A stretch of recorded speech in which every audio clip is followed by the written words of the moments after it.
시작. 유다서 1장 20절. 사랑하는 자들아, 너희는 지극히 거룩한 믿음 위에 자신을 세우며 성령으로 기도하며. 누가복음 18장 1절. 예수께서 그들에게 항상 기도하고 낙심하지 말아야 할 것을 비유로 말씀하여.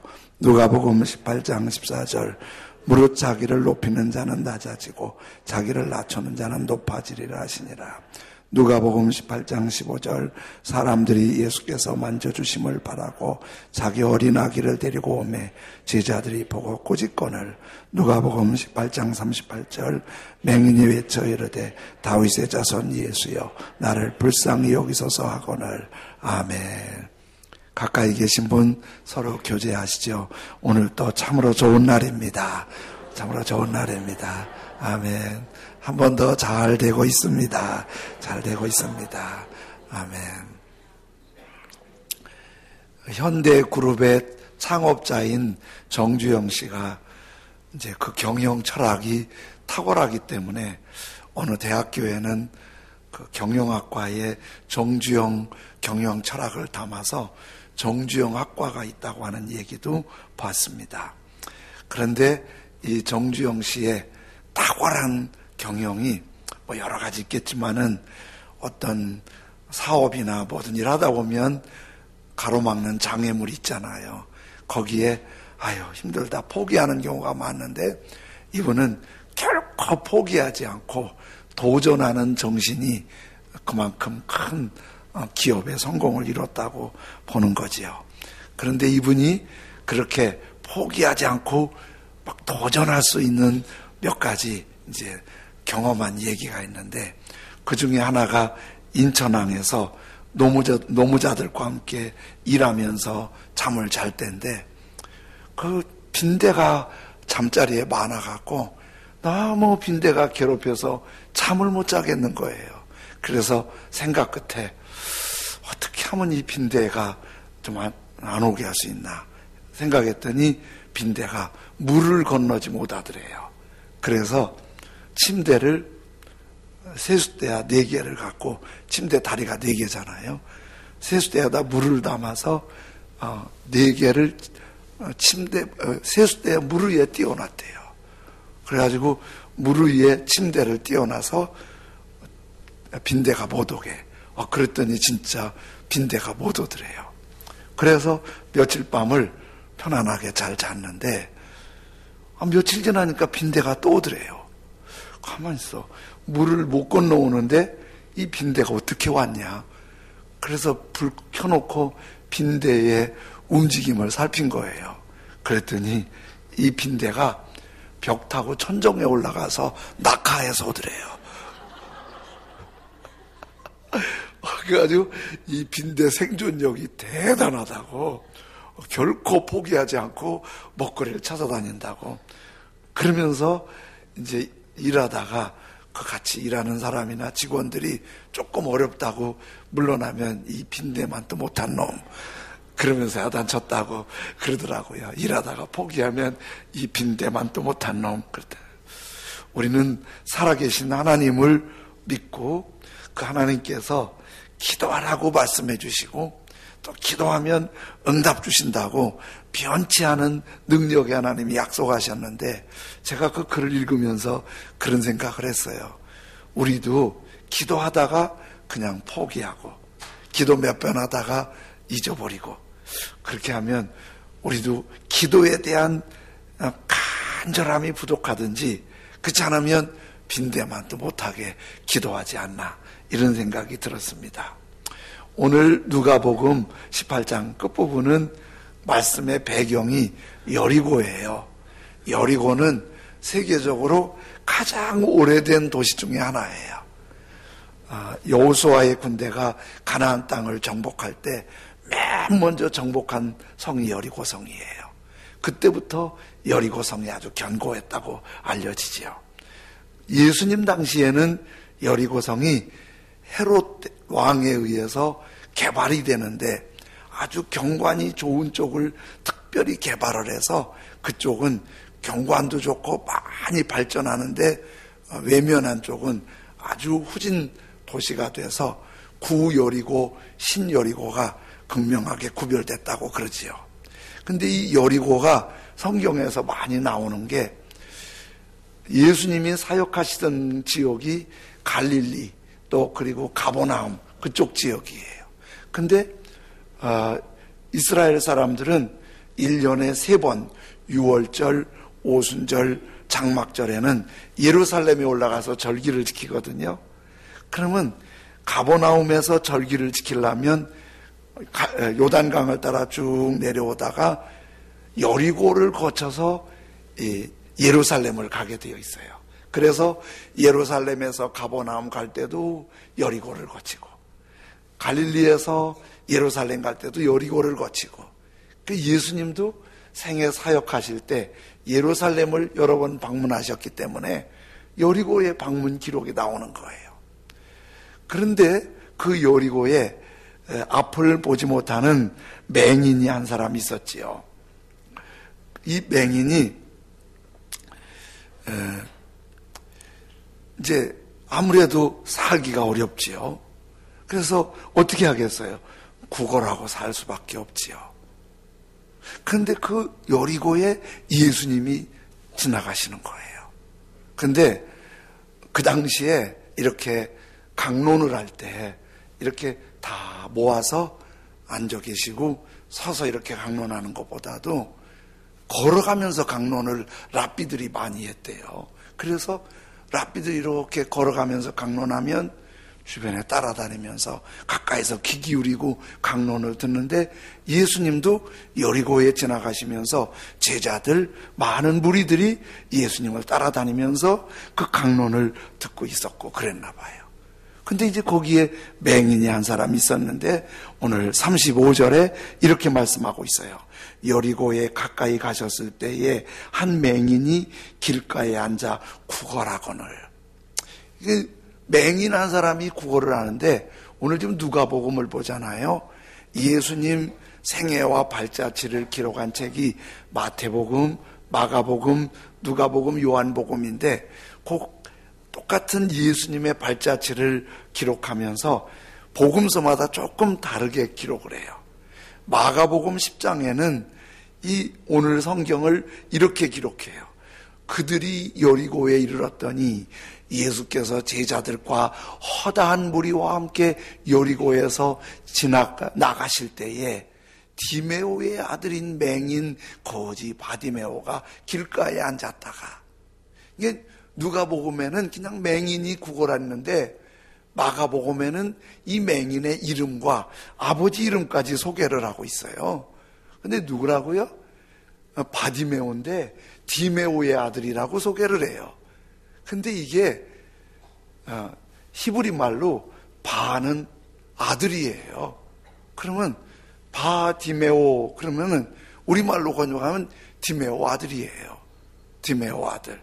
그러니까 디메오의 아들 바디메오가, 맹인 바디메오가, 이 말이 조금 어색한 말이에요. 그냥 그거예요.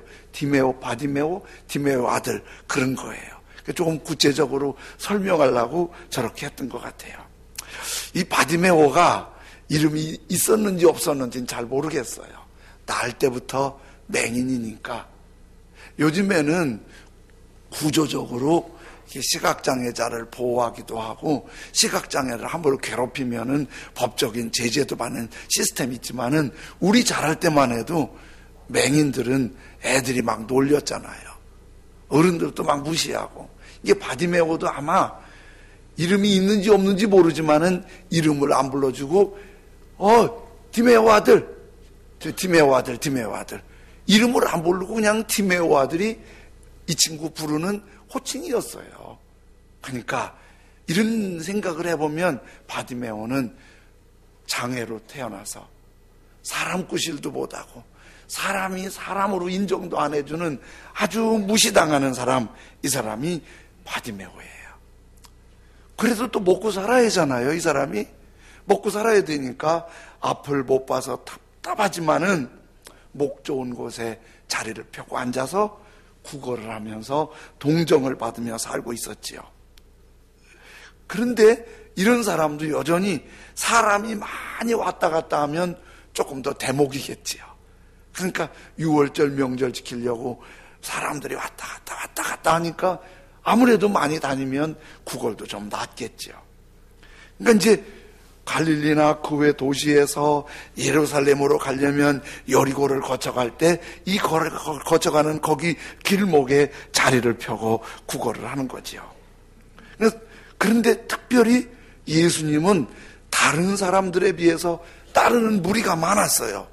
기본 제자들이 있고 또 다른 무리들이 막 따라오면서 예수님이 행하시는 표적이나 말씀을 들으려고 막 앞선이 뒷선이 따라다니고 오왕오왕 욱적욱적 그러니까 이게 이제 이 맹인이라도 보지는 못하지만은 분위기는 감지가 되잖아요. 이렇게 분위기 감지가 되니까 36절, 37절에 보면은 이렇게 무리가 지나감을 듣고 이 무슨 일이냐고 물은데 그들이 나사렛 예수께서 지나가신다 하니. 그러니까 이제 손 하니까 뭔 일이에요? 그랬더니 나사렛 예수께서 지나가셔. 그러는 거예요. 그러니까 예수가 지나가시는데 이렇게 말하잖아요. 나사렛 예수께서 지나가셔. 이스라엘 사람들은 이름을 부를 때 성을 안 불러요. 윤민용 그러지 않고 민용만 불러요. 민용만. 또 히브리어가 독특해요. 모음이 없어요. 이제 우리는 히브리어 좀 공부할 때는 모음을 이무이로 만들어서 하는데 거기 유학 간 사람들한테도 얘기를 들으니까 그냥 자음만 써도 통한대요. 이름 부를 때도 그냥 성이 없이 이름을 불러요.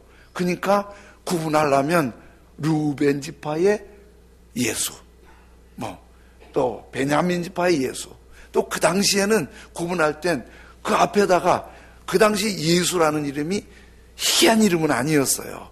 예수라는 이름이 이제 많이 불려지는 이름 중에 한 이름이었어요. 그러니까 우리가 믿는 그 예수님을 특별히 지칭하려면 나사렛에서 자라고 있으니까 나사렛 예수 이렇게 불렀던 거예요. 그러면 우리가 믿는 예수님이 나사렛 예수였어요. 그러니까 베드로가 성전에 올라가다가 걷지 못하는 사람이 구걸하는 걸 보고 줄 게 없으니까 그 사람한테 뭐라고 말하죠? 내게 은과 금은 없거니와 예수의 이름으로 이렇게 하지 않고 나사렛 예수의 이름으로 명하노니 일어나 걸어라. 나사렛을 강조해요. 그래서 미국에는 내절인 처치, 우리는 한국에도 있더라고요. 나사렛 예수를 강조한다고 해서 나사렛 교회가 있어요. 나사렛 교단이. 나사렛 강조하는 거죠. 그러니까 이제 예수께서 지나가시는데 나사렛 예수가 지나가신다고 얘기를 하는 거예요. 그랬더니 그 다음 38절에 보면은 제가 일부러 36절, 37절, 38절 다 올렸는데요. 38절 밑에 보면 그랬어요. 맹인이 외쳐 이르되 다윗의 자손 예수여 나를 불쌍히 여기소서 하거늘. 이제 다르지요? 무슨 일이에요? 나사렛 예수께서 지나가셔. 그럼 맹인이 그 얘기를 듣고 막 외치는데 나사렛 예수께서 지나가셔. 그러면 어떻게 불러야 돼요? 나사렛 예수야 이렇게 불러야 하잖아요. 근데 나사렛 예수께서 지나가신다는데 맹인이 뭐라고 부르냐면 다윗의 자손 예수여 이렇게 부르는 거예요. 나사렛 예수가 지나가는데 왜 다윗의 자손 예수라고 불렀을까요? 다윗의 가문을 강조하는 게 아니에요. 그 가문도 강조하는 게 있죠. 구약 성경에 계속 강조해 주는 게 하나 있는데 우리의 구원자 메시아 그리스도는 다윗의 가문에서 오신다고 예언되어 있어요. 약속되어 있어요. 그래서 마태복음 맨 첫 번 1장 1절에 예수님의 오심을 조명할 때 족보를 만들면서 이렇게 시작해요. 아브라함과 다윗의 자손 예수 그리스도의 계보라. 이렇게 얘기하는 건 아브라함과 다윗의 자손 예수 그리스도의 계보라. 그 말은 예수님이 다윗의 족보에서 오셨다는 거예요. 그럼 다윗의 족보에서 오셨다는 것은 그 문화에서 구약 성경을 믿는 문화에서 예수님이 다윗의 자손 예수여 나를 불쌍히 여기소서 이렇게 막 외치는 거는 지나가는 나그네한테, 돈 많은 부자한테, 훌륭한 의사한테 나 좀 도와주세요 이러는 게 아니고 우리의 구원자 예수요, 하나님이 약속하신 그리스도요, 메시아요, 내 인생의 문제를 해결하실 수 있는 주여, 나를 불쌍히 여기소서. 그래서 다윗의 자손 예수여 하는 것은 어떤 사람한테 내 아프고 힘든 걸 도와달라고 하는 게 아니라 하나님, 예수님, 주여 이렇게 부르는 거예요. 지금 느낌이 이 맹인이 그렇게 기도를 하고 있는 거예요. 그러면서 이제 그걸 조금 더 강조해 주는 게 나를 불쌍히 여기소서. 이 나를 불쌍히 여기소서 이렇게 하는 이 기도가 헬란말에서는, 신약성경은 헬란말로 기록되어 있잖아요. 엘레손, 이렇게 나를 불쌍히 여기소서 엘레손 그래요. 근데 신약성경은 그리스어인 헬란말로 기록되어 있지만은 이 맹인은 여리고니까 히브리어 쓰는 거예요. 그러니까 히브리어를 헬라어로 번역했고 그게 다시 우리말로 된 거니까 이 엘레손 이 말이 히브리어에서는 헤세드예요. 헤세드. 나를 불쌍히 여기소서 헤세드. 이 헤세드는 은혜예요. 내게 은혜를 베푸소서. 이 헤세드를 설명하면 저 경상남도 거제도에서 얼마 가면 낙도 있는데 그 섬이 예전에는 한 70명 살았는데 지금은 다 빠져나오고 2사람이 산대요. 70대 어머니와 50대 딸 둘이 산대요. 그런데 다 그 섬에서 살기 어려워서 다 빠져나가 사는데 이 어머니와 딸만 사는 거예요. 왜 사냐면 그 딸이 지적 전응아예요. 50세인데 결혼도 안 하고 그렇게 살아요. 거기에다가 정신질환까지 생겼어요. 76세 노모님은 정부 보조금 10만 원에 거기서 약초 풀뿌리 깬 거 갖고 밖에 나와서 팔고, 그리고 그거 한 달에 2, 30만 원 되는 거 갖고 딸 살리면서 살고 있는 거예요. 가끔 이제 그 혼자 딸만 그 섬에 놔두고 어머님이 육지에 나와갖고 그걸 팔고 저녁 때 되면 또 들어가는 거예요. 거기를 섬으로 들어가면 이 어머님이 하는 일이 그 딸 먼저 찾는 거예요. 어디에서 뭘 하나, 아무개 있나, 어딨노 그러면서 조박한 경상도 사투리로 그 섬을 막 헤매고 그 딸을 찾는 거예요. 이게 은혜예요. 그 딸한테는 어머님의 표현할 수 없는, 어머님이 육지로 나오고 싶지만 나올 수가 없어요. 그 딸 잊어버릴까봐 일일이 지킬 수 없으니까. 거기서는 이게 은혜예요. 이 딸이 그렇게 어머니 은혜를 받을 만한 자격이 아무것도 없는데 온 힘을 다해서 그 노구에 그 딸을 먹여주고 입혀주고 씻겨주고 그리고 잊어버릴까봐 찾아주고 보호해주고. 우리가 하나님 앞에 어떤 자격이 있고 하나님 앞에 요구할 위치 있고 이런 게 아니에요. 우리 너무 전응아 못지않고 부끄러울 거 많은데 하나님이 웬 사랑인지 웬 은혜인지 우리를 그렇게 아껴주시고 사랑해 주셔서 여기까지 온 게 다 은혜예요. 이게 헤세드예요. 그러니까 지금 이 맹인이 나를 불쌍히 여겨주세요. 헤세드 그렇게 부르니까 예수님께서 발걸음을 딱 멈추고 저 맹인을 불러라 그러는 거예요. 그 맹인이 주님 앞에 왔지요.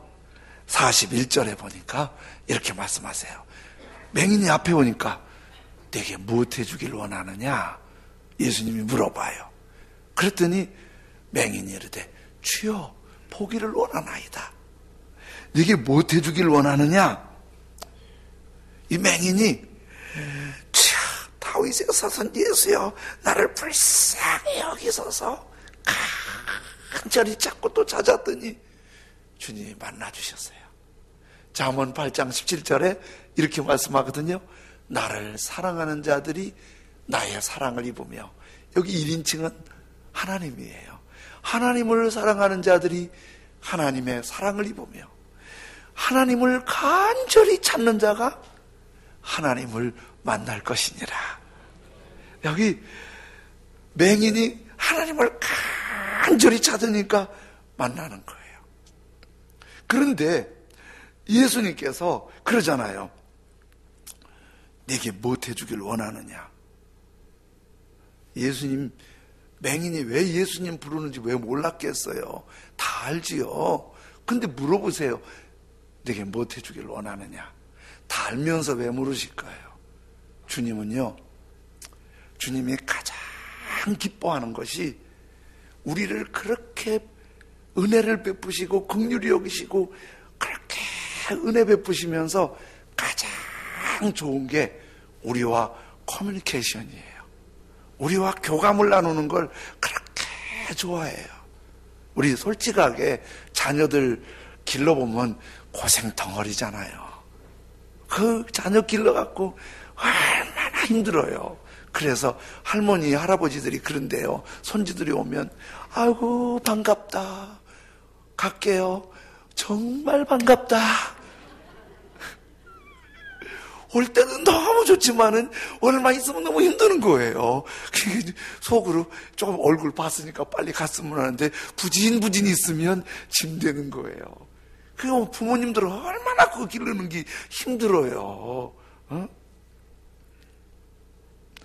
그래도 그 엄마 아빠들이 아주 힘들고 짜증날 때 있지만 그 애들이 한번 방긋 웃고 조금 엄마 아빠 기쁘게 하면 모든 거 다 잊어버리고 좋잖아요. 그러니까 부모님들이 제일 자녀 보고 힘들 때는 자녀들이 곰처럼 이게 제일 힘드는 거예요. 그래도 와서 그냥 엄마 아빠 막 두들겨주고 뭐 이거 잡숴보라고 그러면 그때 아주 이게 살만 나는 거잖아요. 우리 아버지 하나님이 그래요. 와서 찬송하고 기도하고 하나님 부르고 예수님으로 찬송하고 막 이러면은 하나님 좋으신 거예요. 그러니까 주님이 다 하시지만 물어요. 내게 뭐 해주기 원하느냐 이렇게 물으세요. 우리가 기도하는 걸 그렇게 원하시는 거예요. 기도하는 걸. 여러분, 오늘 우리가 그렇게 기도를 더하면 주님이 좋아하시고 그 기도는 하나님과 관계가 깊어지고 그러면서 믿음도 자라고 영적으로도 건강하고 하나님의 능력도 더 많아지는 거죠. 내게 무엇 해주길 원하느냐 이렇게 물으니까 이 사람이 산뜻 뭐라고 돼? 주여 보기를 원하나이다. 이게 기도가요. 우리 늘 들어서 그렇게 했구나 그러는데 이게 말도 안 되는 기도하는 거예요. 왜냐하면 그 당시에 날 때부터 맹인으로 태어나서 불쌍하게 사는 사람이 주여 보고 싶습니다. 이거 말이 되는 거예요? 이런 얘기를 엄마한테 주여 보고 싶습니다. 그러면 엄마는 얼마나 보고 싶으면 저럴까 측은하게 생각하겠죠. 그런데 시도 때도 없이 엄마 보고 싶어 그러면 제가 돌았나 보다. 안 되는 거 뻔히 알면서 계속 그렇게 말하면 이상한 거잖아요.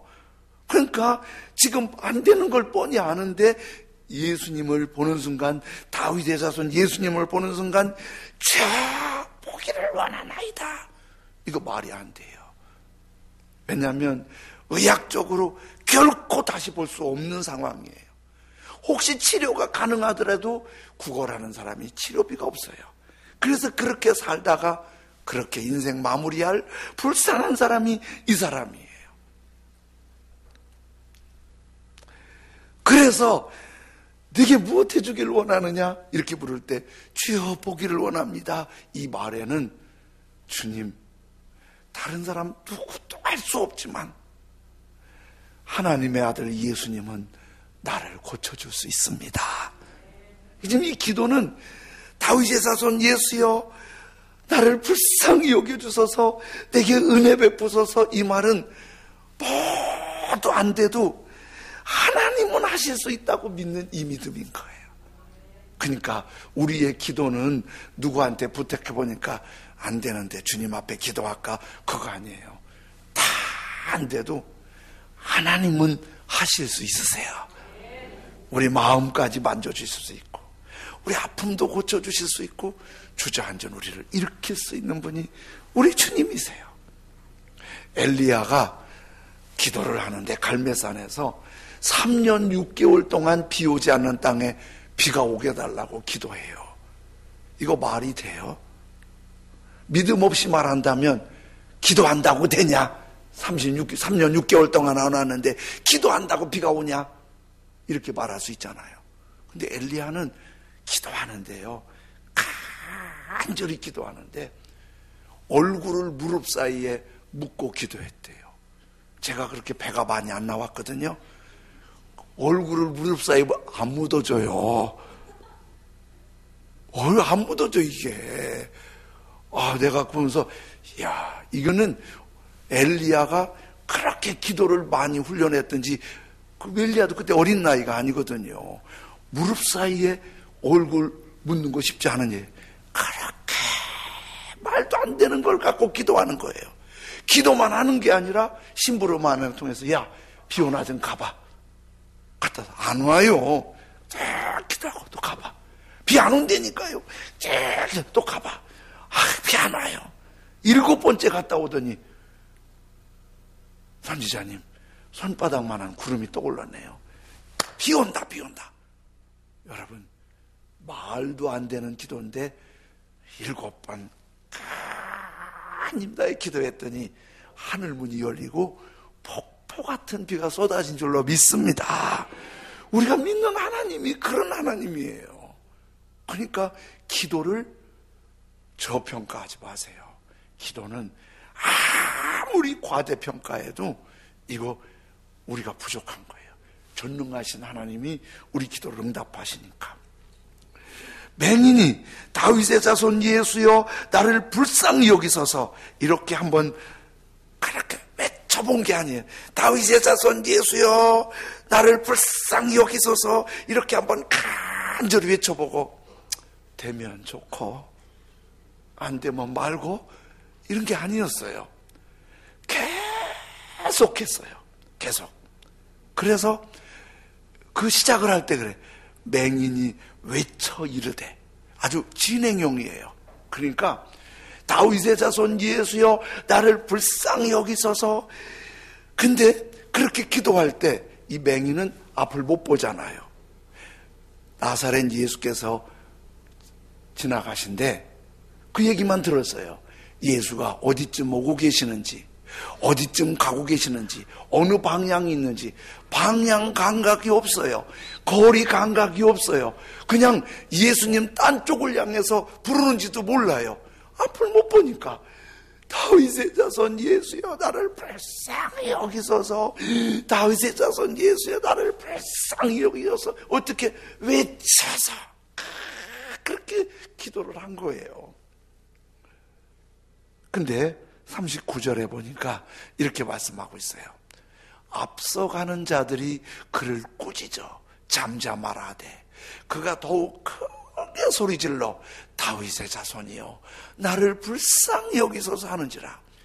이제 다윗의 자손 예수여 나를 불쌍히 여기소서, 다윗의 자손이여, 다윗의 자손이여. 그랬더니 예수님 주변에 예수님 따르는 사람들이 막 꾸짖는 거예요. 시끄럽다.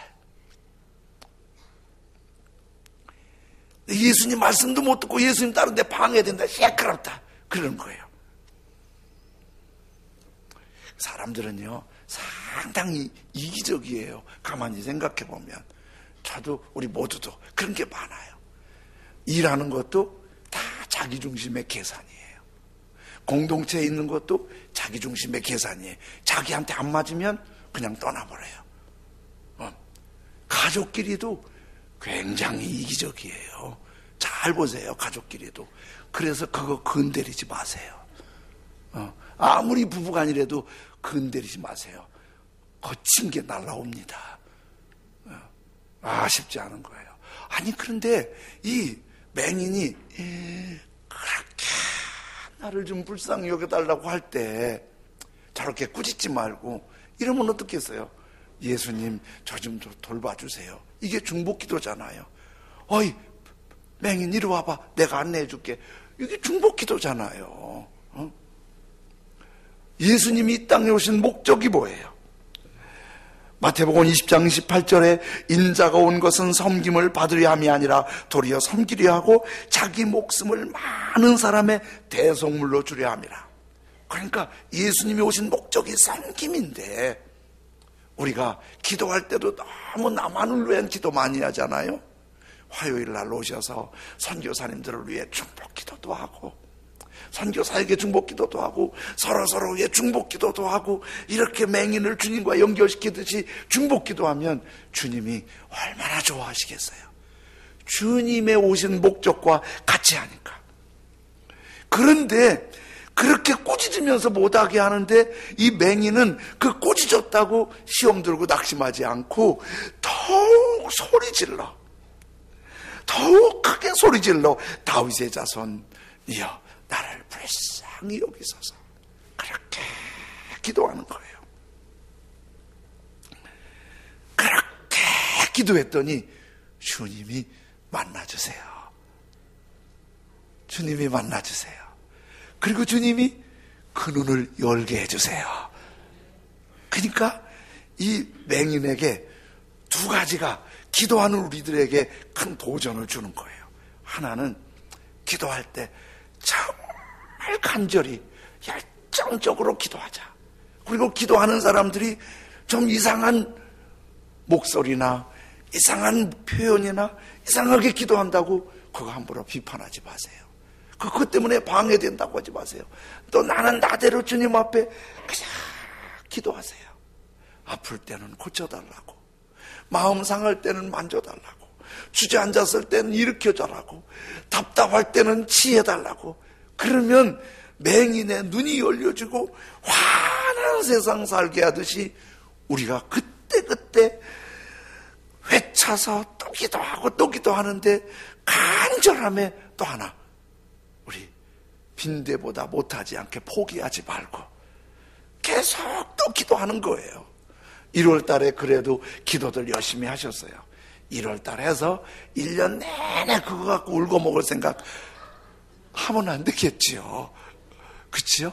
1월 달 기도했으면 2월 달은 더 기도하고, 3월 달은 더 기도하고, 4월 달 더 기도하고, 한 해 내내 평생 기도하면 간절함에 포기하지 않으면 하나님은 사랑이고 응답이 약속이 있고 변함이 없으시니까 우리가 구하고 생각하는 것보다 더 좋은 걸 주실 줄로 믿습니다. 가수 중에 박진영 씨라고 있지요. 이분이 JYP라는 기획사 엔터테인먼트 회사를 운영하더라고요. 근데 이 사람이 그 JYP 그 엔터테인먼트 회사에서 인턴 직원을 선발하고 인턴 직원이 잘해서 우수한 성적이 되면 정규 직원으로 채용하겠다는 거예요. 근데 이 그 JYP 기획사에서 직원을 뽑는데 이런 기준을 낸 거예요.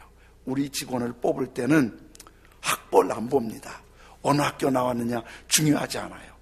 남자나 여자냐 성별도 보지 않아요. 나이 많으냐 적으냐 보지 않아요. 몇 살까지 이런 거 없어요. 그리고 스펙 보지 않아요. 어떤 스펙 쌓아놨냐 보지 않아요.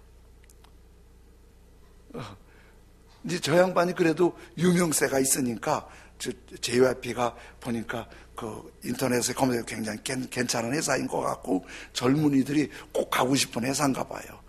그런데 학벌, 성별, 나이, 스펙 아무것도 안 보고 두 가지만 본대요.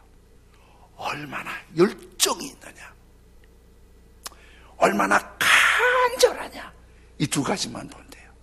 얼마나 열정 있느냐, 얼마나 간절하냐. 이렇게 그 기업하는 분들이나 사회 속에 어울리는 사람들 보면은요, 두각을 나타내는 사람은 학벌 좋은 사람이나 스펙 좋은 사람보다도 열정적인 사람이, 간절하고 포기하지 않는 사람이 더 매력 있어요. 제가 그 광고를 쭉 한번 보고 우리 주님이 이렇게 내려다보실 때, 기도하는 모습을 보실 때 뭘 보실까? 저 친구는 좋은 대학 나왔으니까 응답해 줘야겠다, 그러지 않으시겠죠? 저 친구는 젊으니까 응답해 줘야겠다, 연세 드신 분들 응답하면 안 돼, 뭐 이러지 않으시겠죠? 네? 그렇죠? 저 친구는 스펙이 좋으니까 응답해 주면 좋은 일에, 그러지 않으세요. JYP보다도 전혀 그런 걸 보지 않고 주님은 얼마나 간절히 기도하는지, 얼마나 포기하지 않고 기도하는지 주님 그거 보세요. 얼마나 간절히 기도하는지, 열정적으로, 그리고 얼마나 포기하지 않고 기도하는지. 주님이 응답하시면 답답한 게 열릴 줄로 믿습니다. 어둡던 게 환해질 줄로 믿습니다. 환한 세상, 성공의 세상 사는데 이제 이러도 저러도 가는데, 여러분 다 기도하되 열정적으로 기도하고 포기하지 않고 기도하고 주님의 손 꼭 잡고 밝고 환하게 성공하는 하나님의 사람으로 살 수 있길 주님의 이름으로 축복합니다. 제 집 맡은 우리 구주 어찌 좋은 친구인지, 걱정 근심 무거운 짐 우리 주께 기도로 맡기세. 걱정 근심 무거운 짐 우리 주님께 기도로 맡기세. 주님께 기도하지 않는 고로 복을 받지 못하네. 시험 걱정 모든 괴로움 없는 사람 누군가? 부질없이 낙심 말고 기도드려서 하나님께 아뢰세. 우리 찬송 드리면서 주님께 나아가고 또 기도하겠습니다.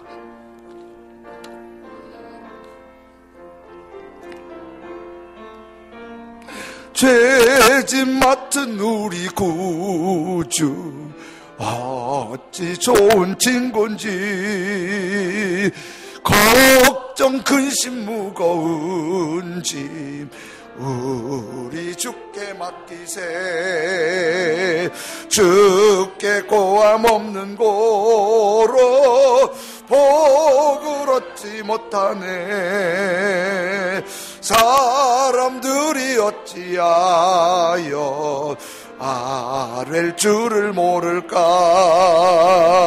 시험 걱정 모든 괴로움 없는 사람 누군가.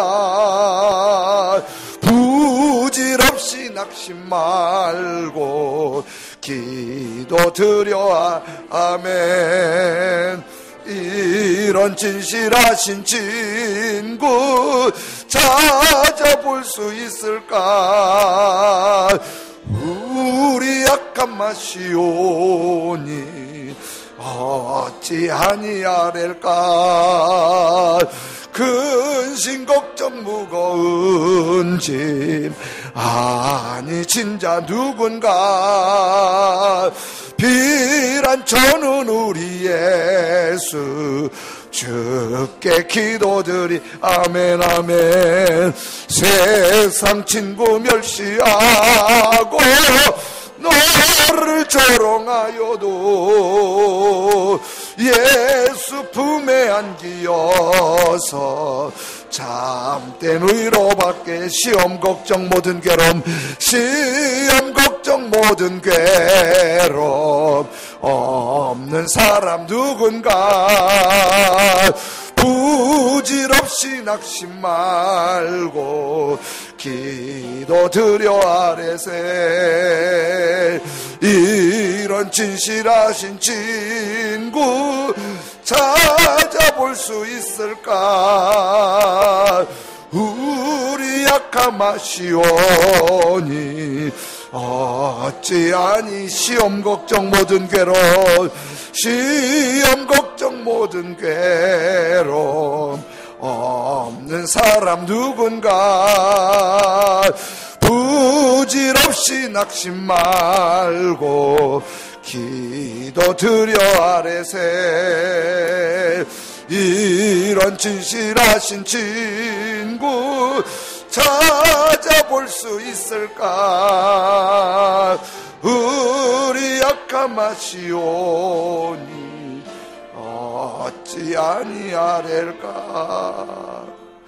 근심 걱정 은짐 아니 진짜 누군가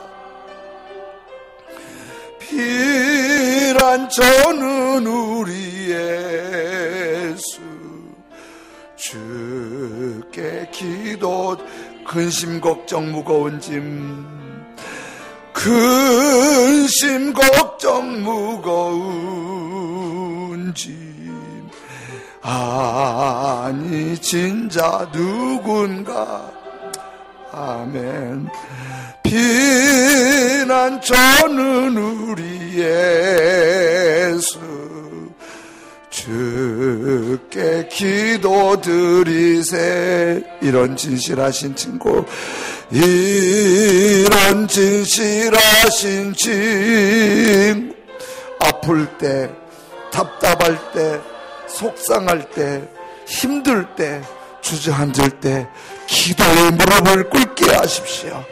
기도하면 밝은 길이 열립니다. 밝은 삶을 열어주십니다. 기도하게 해주십시오. 기도의 영을 부어주십시오. 한 목소리로 같이 기도합니다. 할렐루야. 하나님 아버지 감사합니다. 아버지 하나님 맹인이 이렇게 간절히 기도했더니 하나님께서 그 기도를 들으시고 거룩함과 선한 역사가 있었던 걸 보게 하시니 감사합니다. 아버지 하나님께서 우리와 교제하고 기도하는 걸 좋아하시고 우리가 기도하면 하나님 아버지는 좋은 것으로 응답하시며 승리 주시는 걸 믿습니다. 사랑의 아버지 하나님 기도할 수 있게 하여 주옵소서.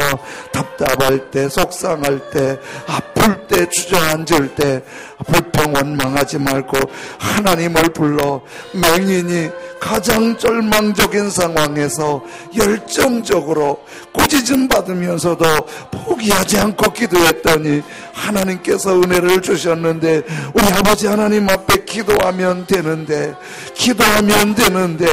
사랑하시는 주님 기도하면 되는데 우리가 좀 더 기도할 수 있도록 기도의 능력을 부어주시고 기도로 하나님 은혜 손잡고 밝고 환한 성공적인 하나님의 사람으로 살아갈 수 있도록 은혜 베풀어 주옵소서. 주님 영광 받으시길 기도합니다. 시험 걱정 모든 괴로움 없는 사람 아무도 없는데 우리는 부질없이 너무 걱정하고 낙심하고 원망 불평할 때 있었음을 고백합니다. 그럼에도 우리에게 은혜 주신 걸 감사합니다. 부질없이 낙심 말고 기도드려 아뢰면 주님께서 우리에게 좋은 친구가 되셔서 밝게 하시고 환하게 하시고 성공적인 삶을 살도록 은혜 베푸시는 걸 믿습니다.